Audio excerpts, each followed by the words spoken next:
When you reach for a life-saving medication, or maybe you learn about a cutting-edge biotech therapy, have you ever stopped to think about what actually guarantees its safety, its quality, its Mm, effectiveness?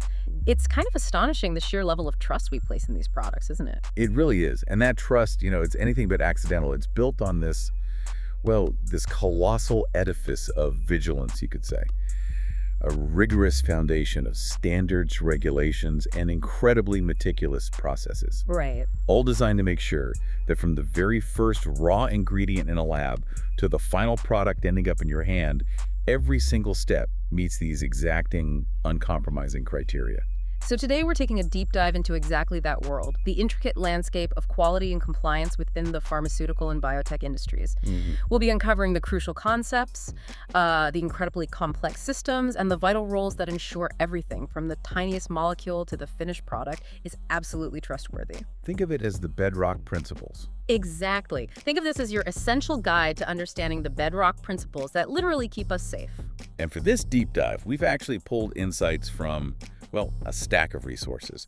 Things like comprehensive interview guides covering regulatory affairs, aseptic techniques, data integrity, good manufacturing practices, you name it. Okay. And this gives us a pretty unique practical lens, I think, to see what makes this field so demanding, yet so profoundly essential. Okay, let's dive in. When we talk about quality in pharma and biotech, there's one term that just keeps coming up. It seems foundational. Good manufacturing practices, or GMP. Right. It sounds like a rule book, maybe, but is it something more fundamental than that? Oh, it's far more than just a rule book.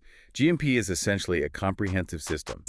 Guidelines, regulations, all meticulously designed to ensure that products like food, cosmetics, and most critically, pharmaceuticals, are consistently produced and controlled to really strict quality standards. Its core purpose is, it's to actively prevent catastrophic risks. Think about things like cross-contamination or adulteration or even mislabeling. Right, the big danger. Exactly. Oh. Which ultimately protects companies from recalls and fines, sure, but most importantly, it shields you, the consumer, from unsafe products. It really covers every single aspect of manufacturing. That makes perfect sense, but then I've also heard the term cGMP. Is that just like an updated version, or is there a crucial distinction there that C must mean something important? That's a great question, actually, and yeah, it's a common point of confusion. Often, GMP and cGMP are used interchangeably, Okay. but that little C stands for current, as in current good manufacturing practices. So while GMP signifies the basic foundational regulations, like those from the US FDA, Mhm. cGMP kind of elevates that expectation. It demands a continuous commitment to the highest available quality standards, using the most up-to-date systems and technologies available right now. So it's more dynamic. Exactly. It's about proactive, continuous improvement, not just meeting yesterday's standards, but really striving for today's best practices. So if GMP is this huge blueprint, what are its fundamental pillars? How do manufacturers actually ensure they're building that quality in, like you said, not just checking for it at the end? Right. To visualize it, a lot of people in the industry think of the 5 Ps. These are like the 5 essential pillars. Without them, the whole quality structure kind of crumbles. Okay, the 5 Ps, what are they? All right, first is people. Every single employee has to be rigorously trained. They need to understand their specific roles and responsibilities and strictly adhere to the documented processes. It's about building that quality culture from the ground up. Makes sense. People first. Second, products. This covers everything. The raw materials coming in, the stuff in the middle of the process, the finished product. Each has to have clear specifications, be constantly tested, and meet these unwavering quality benchmarks. Third, processes. These are the step-by-step instructions for absolutely everything that happens. They must be properly documented, crystal clear, consistent, and followed without any deviation. And you need regular evaluations to make sure they're still compliant and effective. So the actual how-to. Exactly. Fourth, procedures. These are the really detailed guidelines ensuring consistent results for those critical processes. Think standard operating procedures, SOPs, no guesswork, no winging it. Any deviation, even a tiny one, has to be immediately reported and investigated. Right, no improvisation. And finally, fifth, premises. The physical environment itself. Facilities have to be designed and maintained to promote cleanliness, prevent contamination, and ensure equipment is properly stored, calibrated, and maintained. You get the idea. Controlling the physical world where quality happens. It sounds incredibly thorough, like an exhaustive system, really leaving no stone unturned. But you hear stories sometimes, right? Companies relying heavily on their quality control lab to catch issues before a product goes out the door. Is GMP truly that critical if you have a really top-notch QC lab? Is it, tempting to maybe cut corners and just let QC fix it later? This is such a powerful distinction and really gets to the heart of GMP. Good quality must be built in during the entire manufacturing process. You absolutely cannot just test it into the product afterwards. QC is critical, yes. It's like the final inspection on a car assembly line. But GMP is the entire assembly line, ensuring every bolt, every weld, every component meets the standard from the start. Without GMP, you simply cannot be sure that every single tablet or every vial of medicine is of the same consistent quality as that small sample tested in the lab. So QC can't catch everything. Exactly. Relying only on QC is a dangerous shortcut. It often leads to disaster because some errors, once they're made, simply can't be reversed or even detected in every single final product. Yeah. It's prevention versus detection. Right. And that leads to the scary part. If a company does take those shortcuts, if they slack on GMP, what are the real-world consequences? Not just for the company, but for us, the consumers, who rely on these products. Oh, the stakes are incredibly high. Often they're literally life and death. Non-compliance with GMP regulations can lead to severe repercussions for companies.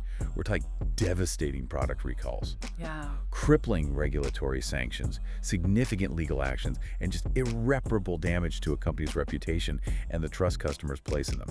And for us, And for us, the consumers, it can mean receiving products that are unsafe, ineffective, or even actively harmful. right? Regulatory bodies like the FDA conduct these rigorous facility inspections, and if they find serious violations, they have the immediate authority to recall all affected products.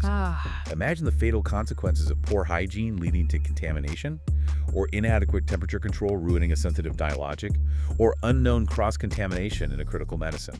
It's a risk that simply cannot be taken. Yeah, those dire consequences really hammer home that trust isn't just about good intentions. It's about irrefutable proof.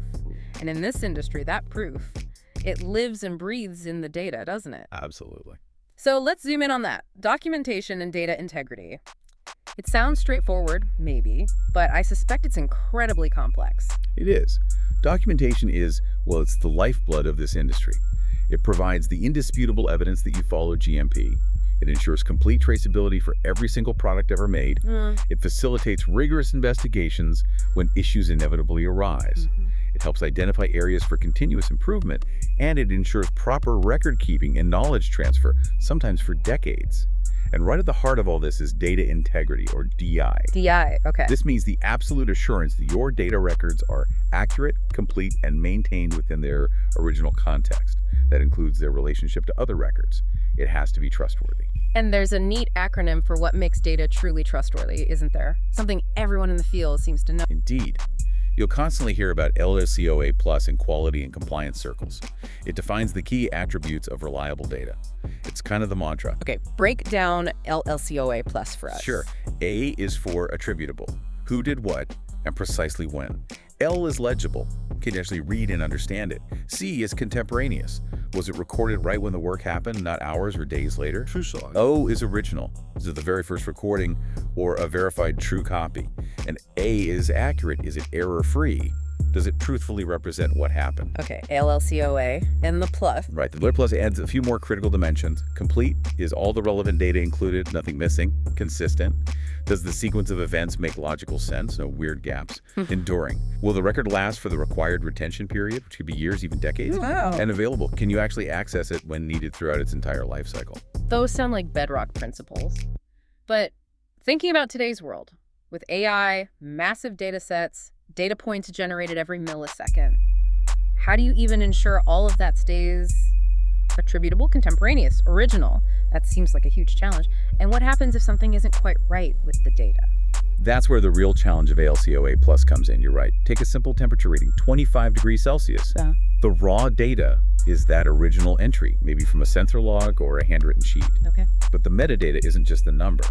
It's when was it taken? Which specific sensor? Who checked it? What system stored it? Without that context, 25 degrees is just a number. With it, it's irrefutable proof. And a true copy is simply a verified, approved reproduction of that original record, electronic or paper. And when things go wrong, violations. Unfortunately, yeah, data integrity can be compromised. Data integrity violations are breaches in maintaining that accuracy and consistency. They can range from, inadvertent fat finger errors Oops, moments. to more deliberate actions. Things like non-contemporaneous documentation, writing things down long after they happened, backdating entries, or even advance dating them, data manipulation, falsification, and in the worst cases, outright fraud or collusion involving multiple people. That's serious. What about the shift to digital? We use e-signatures for everything now. In this super regulated space, is an electronic signature the same as a digital signature? Is there a difference in how they're trusted? That's a critical distinction. Yeah. And it really underpins the trust in our digital records. A digital signature is like a cryptographic stamp attached to an electronic file. It travels with the data. Its authenticity can be verified independently by anyone who receives it. An e-signature, on the other hand, is typically executed and maintained within a specific validated electronic system. It stays there. You can usually only verify it within that source system. So different levels of portability and verification. Exactly. And for GXP good practice applications, the rules are incredibly strict. Processes have to be designed so that quality data, once generated, cannot be changed without leaving an audit trail.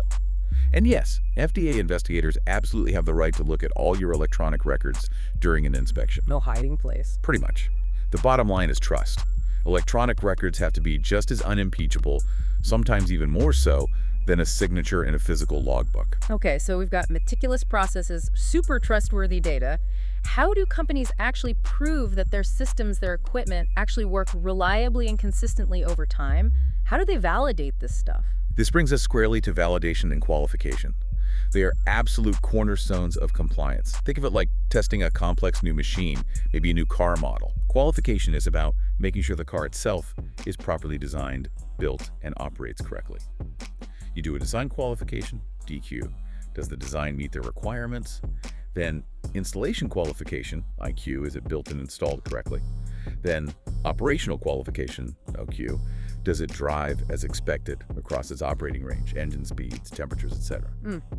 And finally, performance qualification, PQ. Does it consistently do what it's supposed to do under real-world conditions, day after day? So that's qualifying the equipment itself. What about validation? Validation takes it a step further. It's the documented evidence that the entire process, say, building lots of those cars on the assembly line when operated within established parameters, can consistently produce products that meet their predetermined specifications every single time. The whole process, not just the machine. Precisely. It's crucial because it proves that the process, method, or system will reliably deliver results meeting quality criteria. And it's not a one-off thing. You might do prospective validation for a brand new drug before it ever launches, or concurrent validation if you make a significant change to an existing, validated, process new equipment maybe. Or even retrospective validation, looking back at historical production data for a product that's already on the market. Okay, that makes sense. Now, let's shift gears a bit to some specific areas where quality control is. Well, it's literally life or death. Injectable medications, vaccines, the stakes just couldn't be higher. Absolutely. This is where aseptic technique comes into play, and it's just non-negotiable. It refers to this meticulously controlled set of practices designed purely to prevent contamination by pathogens, by microorganisms during manufacturing. Zero tolerance for microbes. Zero. It's absolutely critical for anything injected, infused, or otherwise bypassing the body's natural defenses. Even a single tiny microbe introduced during production could have devastating, potentially fatal consequences for a patient. The term sterile feels pretty absolute, but then we hear aseptic processing. Is there a crucial difference there, a nuance that really matters? There is, yes. It's a subtle but critical distinction.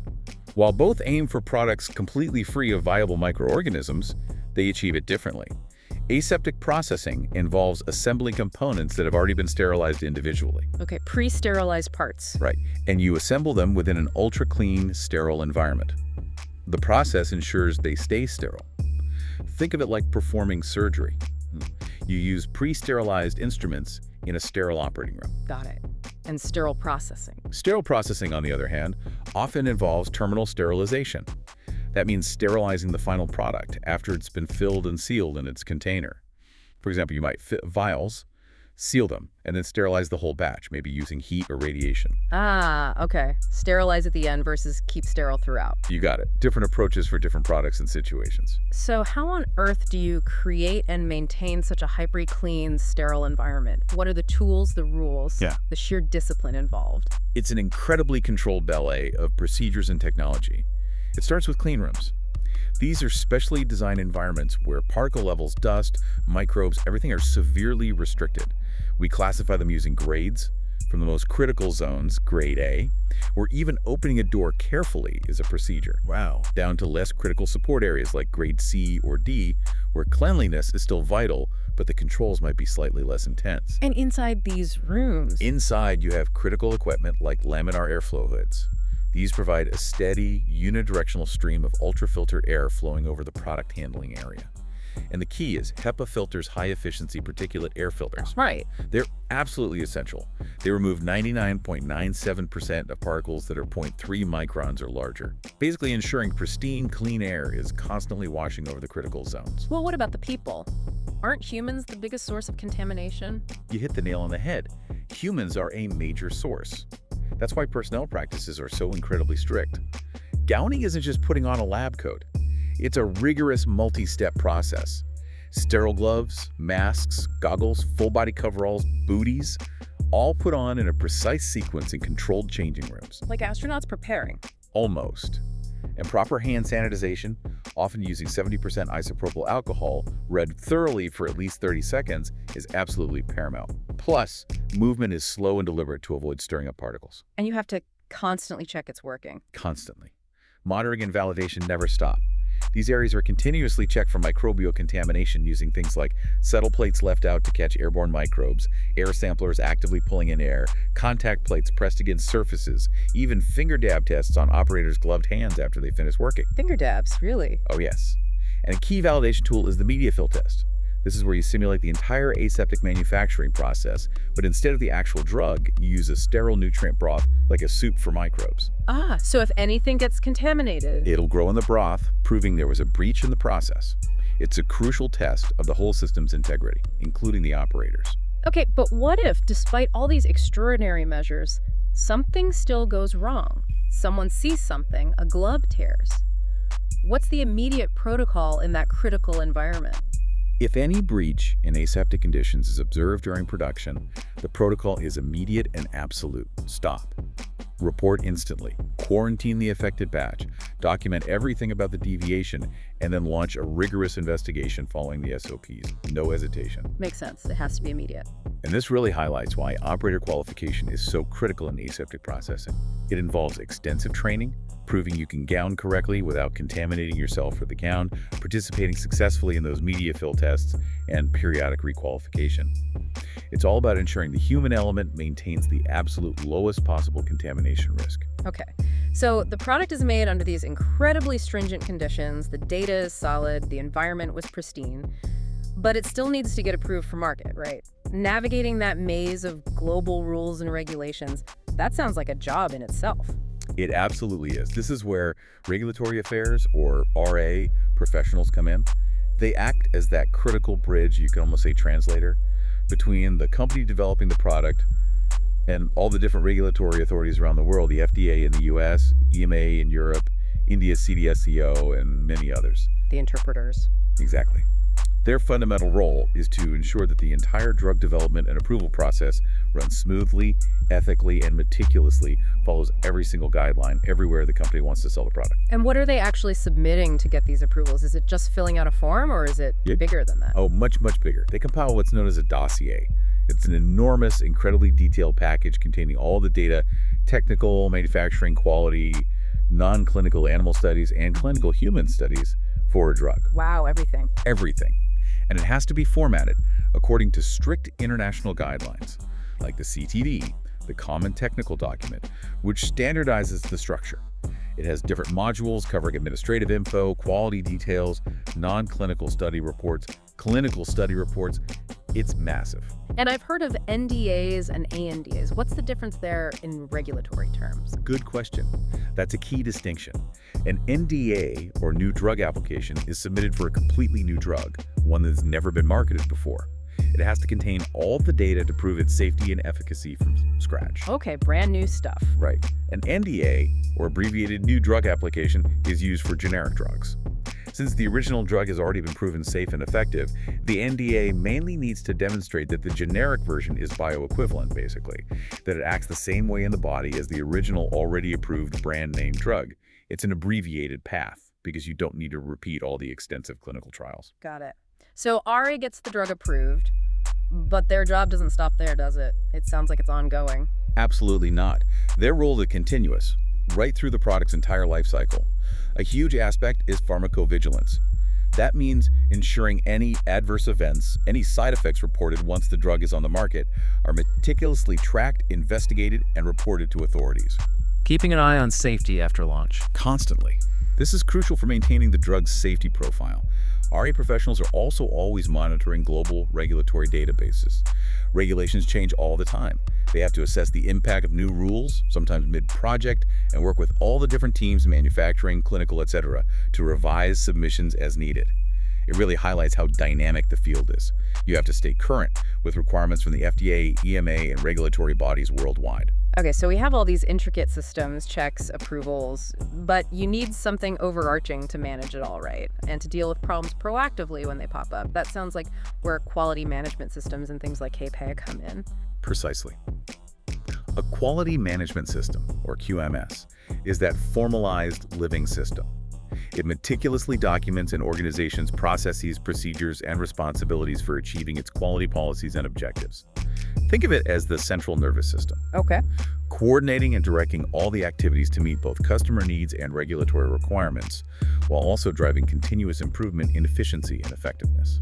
And what happens when inevitably things don't go exactly as planned? Because let's be real, even with the best systems, the most stringent controls, errors, or deviations can happen. How are those handled? You're absolutely right. Perfection is the goal, but reality sometimes intervenes.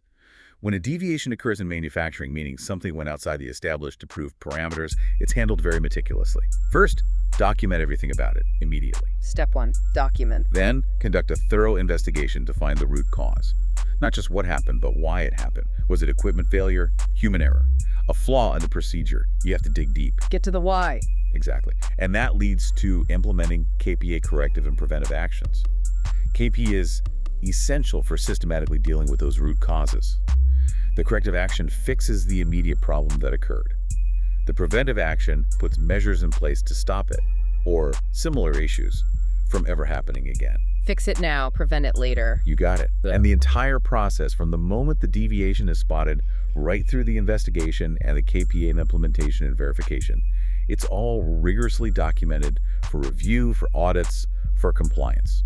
And how do companies make sure these elaborate systems, the QMS, the KPA process, are actually working day to day, not just sitting in a binder on a shelf? That's where audits and inspections come in. Their purpose is to relentlessly monitor compliance with the established standards, assess how effective everything actually is in practice, and identify areas for improvement or where corrective measures are needed before a regulator finds them, ideally.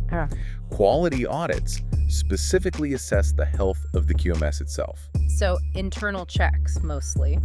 Often internal, yes, but also audits of suppliers and, of course, inspections by regulatory authorities like the FDA.